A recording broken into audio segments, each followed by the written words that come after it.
Hello, everyone. I'm Dr. Darsh Shah. And I'm Dr. Altamash Raja.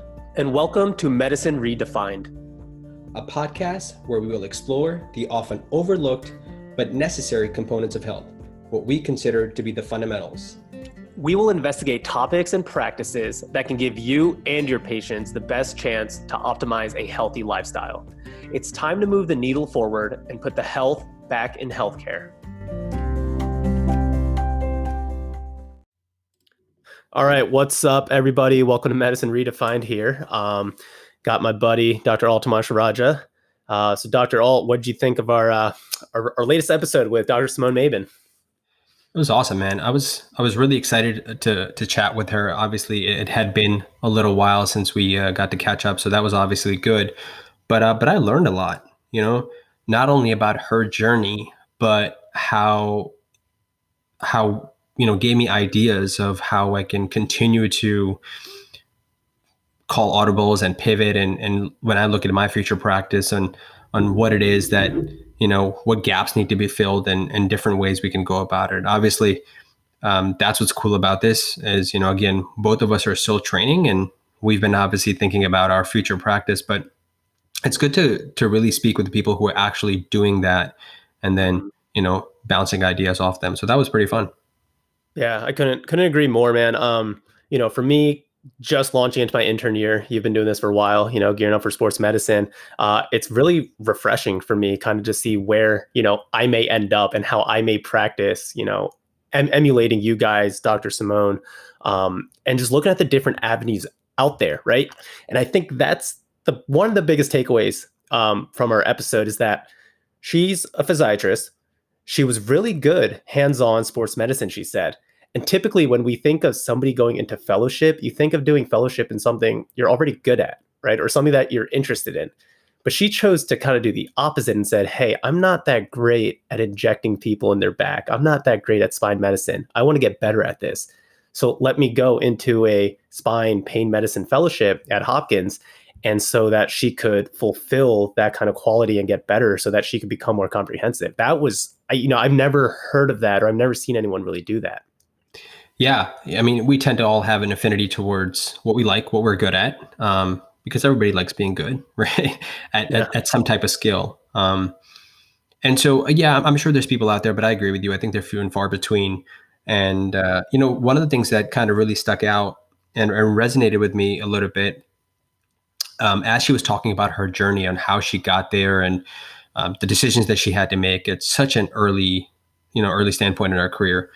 And it really got me thinking, and that, as early as high school, I'm guilty of this myself. I see, people in college or high school or medical students who are kind of starting, and I'll ask them, what do you think you'll do with that? Do you have any interest in what you might want to study? We're asking kids in sophomore year, if you're going to go to college, do you want to study biology and this? When they get to freshman year, they kind of have to select a major depending on which institution they're in. And it is challenging, and not everybody has it figured out, or the biggest part about it is not everybody has had the appropriate exposure to figure it out.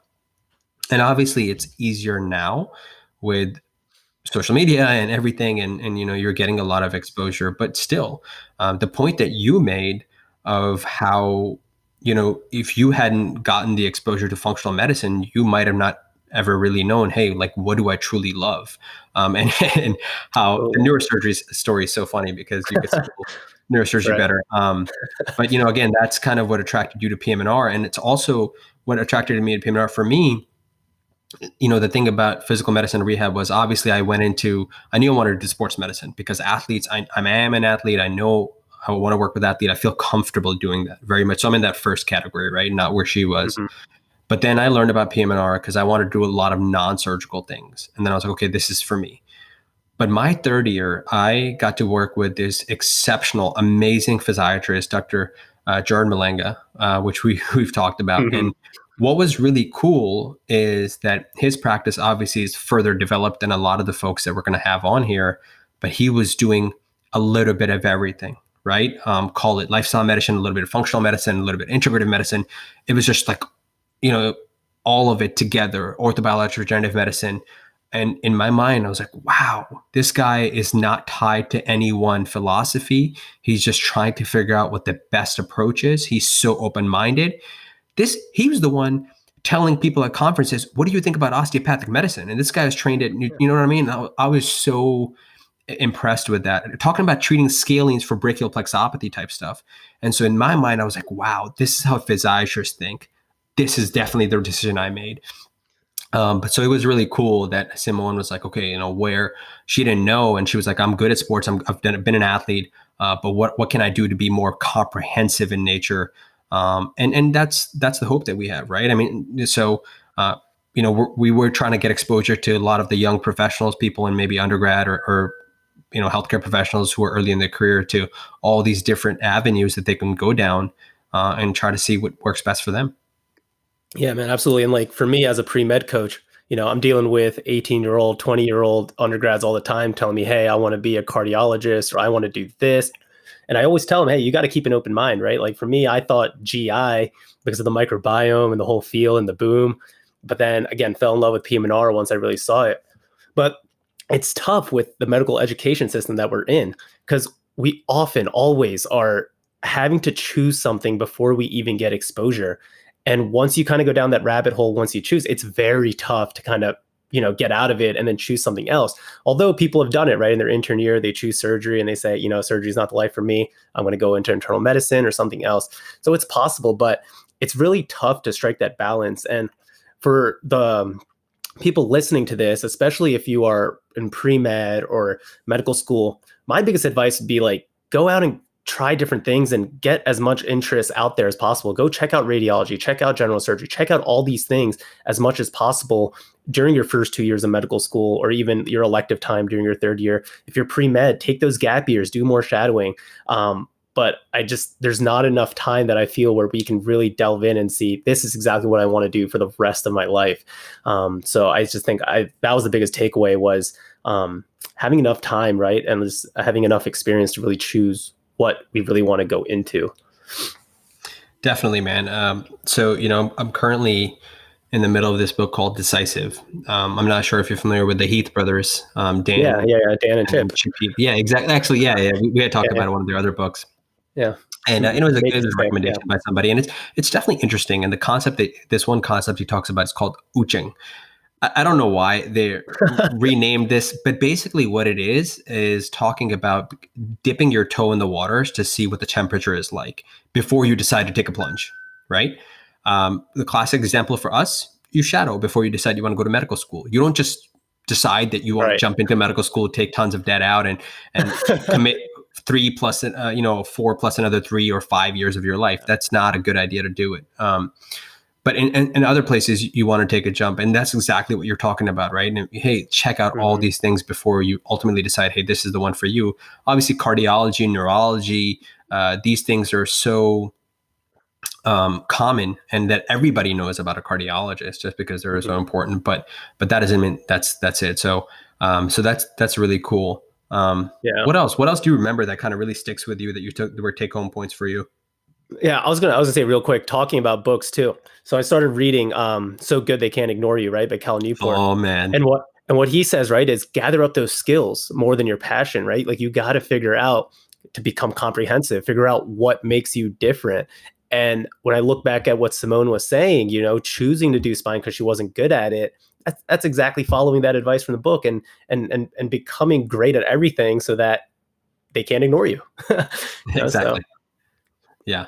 Yeah. I'm excited for you to finish that book so we can talk a little bit more about it. Yeah, I'll get there. I took some rigorous notes on that one. Oh yeah. And and try to like go back. But yeah, and what's interesting now, this I'm not going down this path. This is not a book review here. We're talking about. Another thing that I really enjoyed talking with her about was how she's actually incorporating some of these practices in her health coaching, right? That was obviously super inspirational for me. Clearly she had an advantage where Vanderbilt was offering this course. So I think a lot of the folks will have limitations that they don't have this type of opportunity, but that doesn't mean that they can't seek that out if that's truly what they're passionate about. So, one of the things that's really important is, we can get all these certification, we can read all the books like you're talking about, but if you don't actually put it into practice, it doesn't mean anything.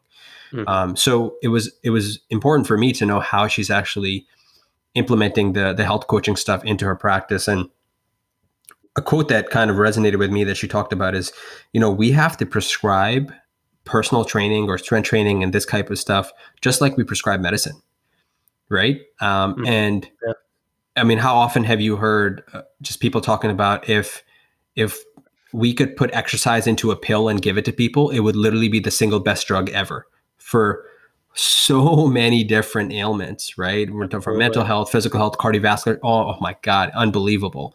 And that's how she truly views it. Yeah, But obviously, it's really hard to do because everybody knows they need to exercise at some level, but not everybody is. And obesity rates are just through the roof every single year. They're getting worse and worse and worse, and we're just headed in the wrong direction. hmm, Um, so, the coaching aspect, I think that over the last couple of years, that's where I've shifted to try to be a better coach. That's what I talked about during my interviews with sports medicine that, hey, physicians are coaches just like personal trainers are, just like nutritionists are, just like that, all that stuff. And so, how do we connect with the individual? How do we get them to buy in? Obviously, we've had a conversation with other people since. And so I know we're going to talk a little bit more about this, but, right. um, you know, the interesting thing was that she said that initially when she had learned, she's trying to take a step back and try to make it more behavior focused. And again, us in medicine, I think we are all very guilty of being outcome focused, right? Did I get the Right. A or not? Right? Yeah. Did I get the 100? If you were in the gym, or did I get the significant personal record or the weight and stuff like that? So Mhm. I need to continue working on the behavior focused type stuff. Yeah, I mean, when it comes to her coaching, right? Like, it's more than 70 hours or 70 sessions, she said, which Sessions, is exactly. Yeah. more, and each session could be more than an hour. So she's definitely put in the work to add not just a certificate, but a board, right? Board certified health coach. And I think having that title, right, when a patient comes to see you, adds so much more influence. Because, like you said, physicians are also coaches. And I've been twiddling my thumbs here, talking to my wife, Mira, saying, hey, I really want to be a life coach. I think it's something I want to do, especially as I go down this path towards integrated and functional medicine. And it's funny because I only know of life coaching. And for somebody like me who's really into this space, I feel like I should be knowing about all these other programs out there, but it's almost like they're so hidden from us. And so, to our listeners, I know a bunch of pre-meds out there. I know, but talked to a bunch of medical students as well, saying that they want to be more preventative, that their goal should be having their patients not come into the hospital. And I couldn't agree more. But I think we also need to learn how to become better coaches. And so, we need to start Google searching more about these programs that we can get certificates, that we can understand how to do modification when it comes to our own practice and having more of a team-based approach. Yeah. I mean, it's continuing education, right? Yeah. Yeah. um, I forget where I heard this or if I'm the one who said it, honestly, because I've said it a couple of times, but um, I don't, I got to Google it just so I can give credit. But I mean, that's why it's never, when you talk about physicians, it's called the practice of medicine. Mm, yeah. Because I was practicing. Despite, yeah, despite being an expert, you are always learning, you are always practicing. And I think Yeah. traditional sense, when people talk about CME in the medical curriculum, it's about going to conferences, it's about attending these medical lectures. But again, it goes back to, if you keep going to these medical conferences and medical lectures, you're just getting better at what you already know. How Right. about we start going to some nutritional courses? How about we start going to some, strength and conditioning courses, stuff that's outside our realm, you know? I think that that's also why we have to take a step back, and somebody else said, check our ego, leave it at the door, Hmm. Hmm. and be okay with going to these conferences about and learning from people who perhaps haven't done put as many years into education as we have, but are experts, are teachers, know ahead of us. I remember my dad telling me once, um, your teacher is just anybody who knows more than you, or is just like further ahead of you in that specific. It does not matter. You could be 50 years old and like a professor at a prestigious institution, and then this could be a medical student or just an undergrad in a different class. Like that's your teacher, right? Hmm. So I think we just have to humble ourselves in that regard too. And clearly, I mean, she had done that, and she's spectacular about, hey, just collaborating and learning. Um, Another one, and I think this is probably a huge take-home point. Um, Both you and I have so many interests. We were just talking offline about, oh man, which way would we go? Obviously, we like Hmm. orthobiologics. We like learn about sleep, learn about nutrition. Um, and I remember you asked her about the role of the primary care physician, with all these things. And in a nutshell, her response was that you have to put the right team around you, right? Hmm. Um, get the nutritional coach because she doesn't have time to be able to do that, even though she wants to. She's capable, she qualified, especially with the health coaching, but maybe her efforts are better suited. Like if it's a comprehensive visit, she comes in, like we'll use Sally comes in, and she sees Sally for the pain, but she understands that Sally needs that nutritional count, or excuse me, the couch coaching for smoking cessation.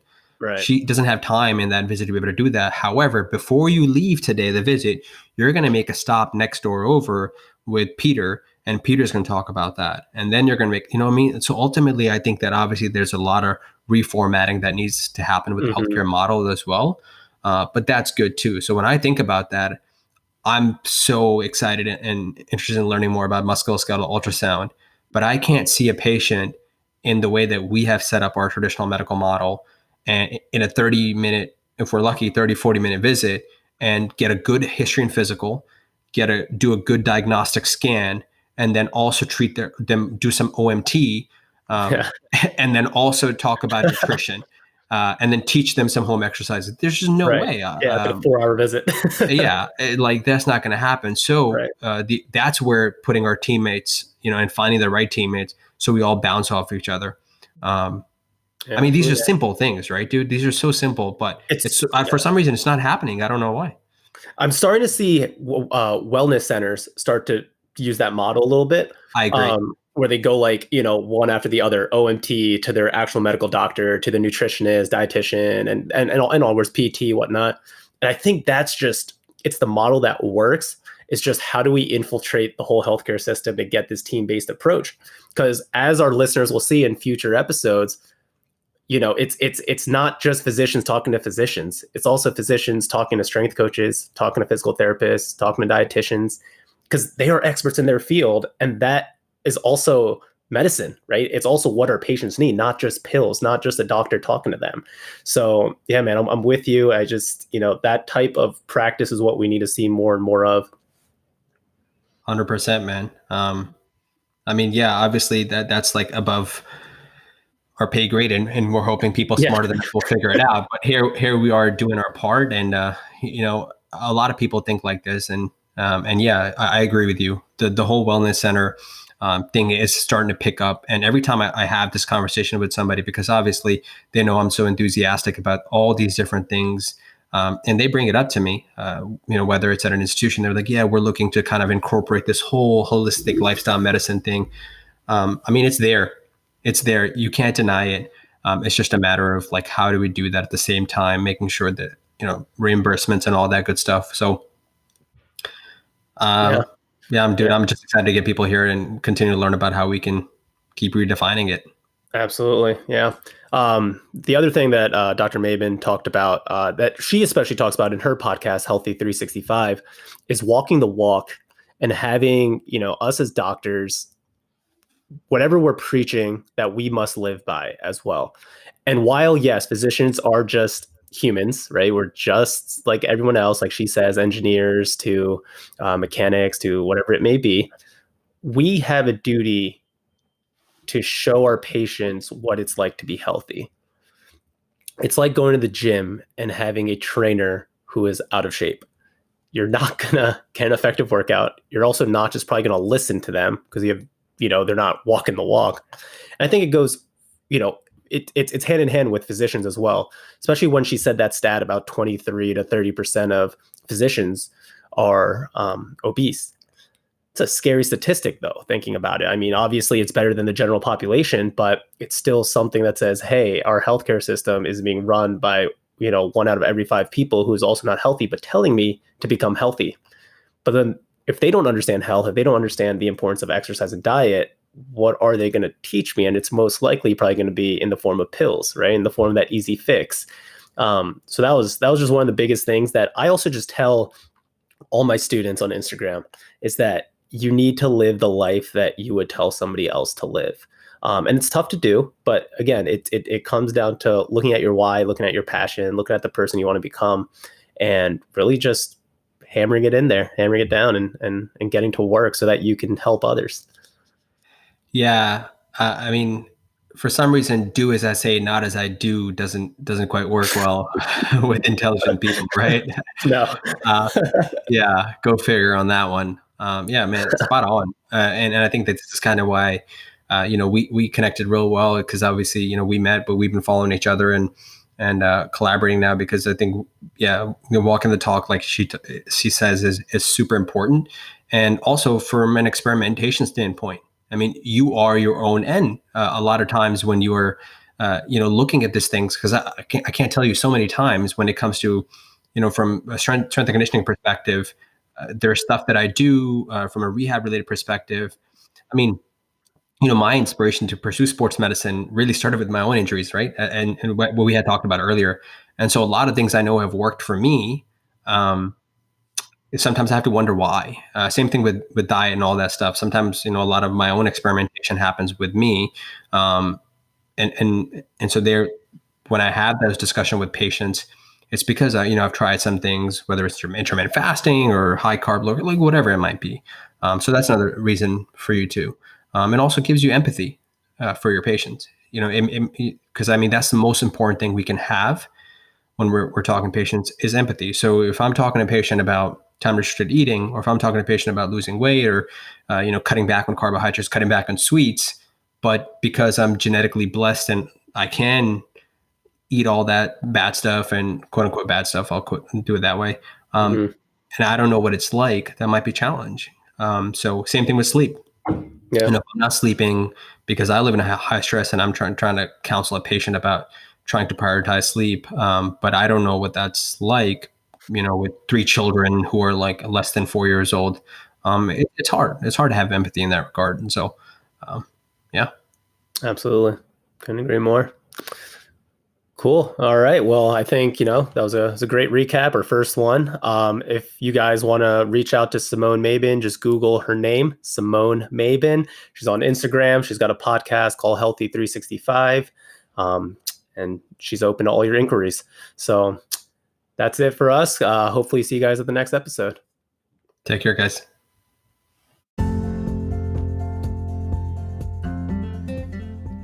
Well, guys, that's a wrap. We hope you enjoyed this episode of Medicine Redefined, but just as a reminder, everything in this podcast is for general information only.